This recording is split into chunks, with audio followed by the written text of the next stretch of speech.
There has been a transformation of the Indian OTT space where it initially came in as a parallel creative world altogether, where it was offering compelling stories devoid of stars, becoming its own version of a thriving indie space where people assumed that if impressive storytelling is to be witnessed, it is happening on streaming platforms versus theaters. But in the last few years, the streaming space has also largely become like the mainstream, heavily relying on stars so that it can prioritize engagement. Sidharth P Malhotra is a competent director who has made fairly decent films in the form of Hichki and Maharaj. This year, he presents to us a directorial venture that swings big with huge names from commercial Hindi cinema in the form of Akshaye Khanna and Sunny Deol in a courtroom drama called Ikka. In the entire slate that Netflix dropped, this is a project that genuinely intrigued me. The movie focuses on Arjun Mehra, played by Sunny Deol, who is a celebrated lawyer who fights the right fight. He has never lost a case and he finds himself in a moral dilemma when he is approached to defend Shauryaman, played by Akshay Khanna, a spoiled brat who is a politician's son in an attempted murder case. Both the men share a tumultuous history together, and the developments of the case as the prosecution is led by Tilotama Shome, going up against a decorated senior counsel like Arjun Mehra in a David vs. Goliath scenario, forms the basic premise of Ikka. In courtroom dramas that boast of stars, you are not looking for authenticity in the courtroom for it to be understated and realistic. You are invested in the theatrics because the movie's pitch already sets you up to get ready for some dramatic moments. I mean, every Hindi cinema fan has seen the iconic monologue of Tariq Pe Tariq, and when you have Sunny Deol in a courtroom drama, the least you expect is something equally dramatic.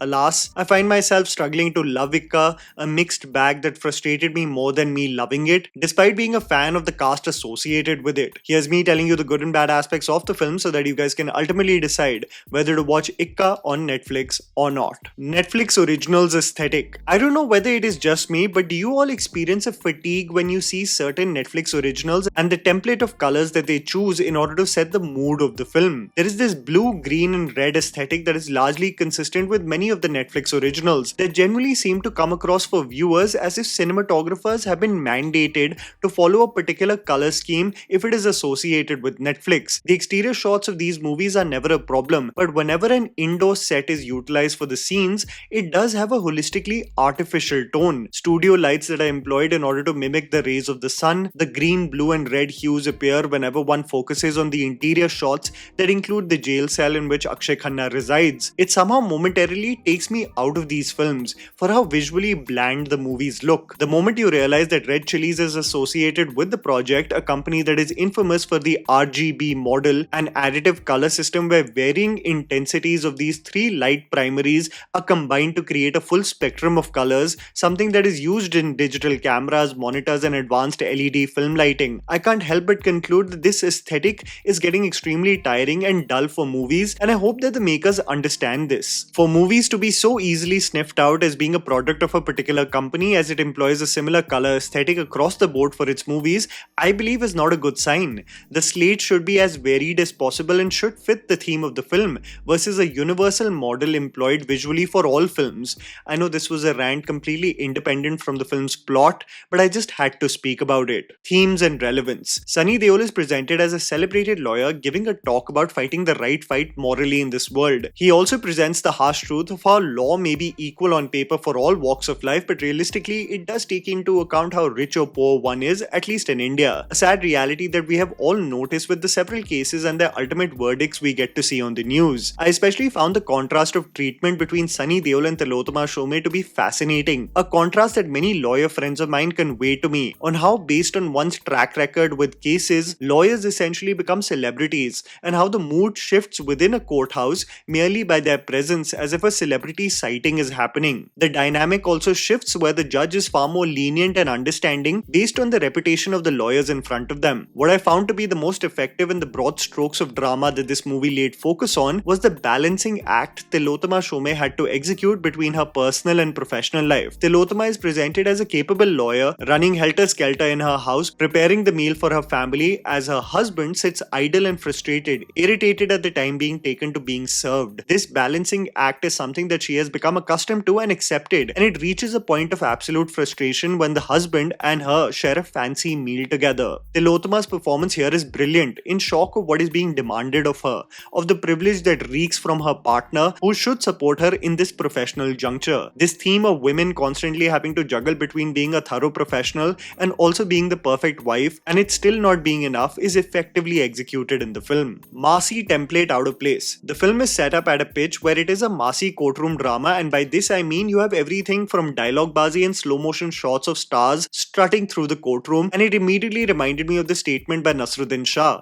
about the medium in which films are being communicated. Would the audience watch a film starring Salman Khan that directly releases on OTT and still cheer, clap and throw coins at the screen? I felt like this with some of the elements of Ikka, where the attempt to be Massy seemed slightly out of place. Every time Arjun Mehra, played by Sunny Deol, drops a truth bomb, the camera cuts to reaction shots that are effective in parts but hilarious when executed by amateur extras. I just finished ranting about Ajay Devgan wearing sunglasses in every scene, even when it is late in the evening, and here you have Sunny Deol sporting sunglasses not only in an auditorium where he is giving a speech, but also a nightclub. I mean, you've got Akshaye Khanna's first scene shared with Sunny Deol to be in this bathrobe where it literally felt like Rahman Dakat has entered the frame. His face is tucked so deep towards his neck that you just momentarily want to adjust his face because he seemed identical to the tics he was doing in Dhurandhar. I know the meme went everywhere saying that Khanna has not gone out of the Dhurandhar mode in this film when the promo dropped, but it is true. When you see Ikka also in the timeline in which it was shot, there is an exterior frame that shows that Dhurandhar is running in theatres. So Khanna was fresh out of doing Rahman Dakat and just couldn't get out of it seems. What's interesting is that he is still extremely entertaining to watch. I can't really say the same for Sunny Deol's performance here though. Deol almost felt caged here, as if a commercial Hindi film star meant for the big screen has been caged in the OTT space, almost being instructed to have an understated and calm approach to most things, something that you would expect from Arjun, but Deol only shines when he has bursts of anger, shocking other characters and taking them aback. In moments of emotional turmoil, in moments of grief with the family,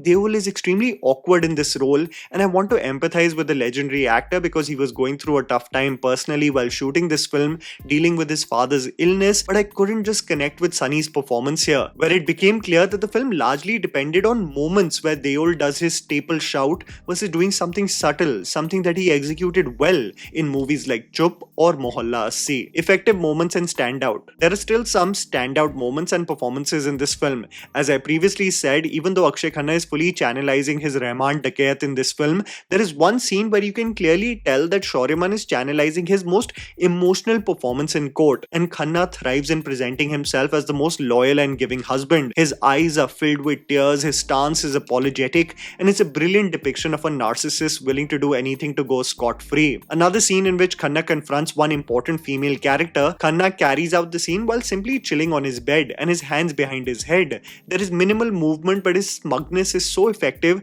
that you genuinely start to hate him. In a movie with Akshaye Khanna and Sunny Deol, I actually love the performances of the women in this film, who I believe understood the pitch of this movie to the T. You've got Darya Bedi playing the role of Sunny and Diya Mirza's daughter, and she has a confidence and sensitivity in the family dynamic, where in the first half of the film, your heart really reached out to her. Diya Mirza also effectively channelizes her maternal instincts extremely effectively, willing to do anything no matter where it lies morally if it is for the sake of their daughter. Jyoti Mukherjee playing the role of Soma's mother has the most emotional scene from the film and is brilliant in the brief instances she is given screen time. Tilotama Shome genuinely was the highlight for me, an actor who stands her ground while being surrounded by commercial stars in this film. Deol may tower over her physically, but she is so effective from a performance POV. A scene where she shares her disappointment with Sunny on the path that he chose just showcases her range and ability as an actor.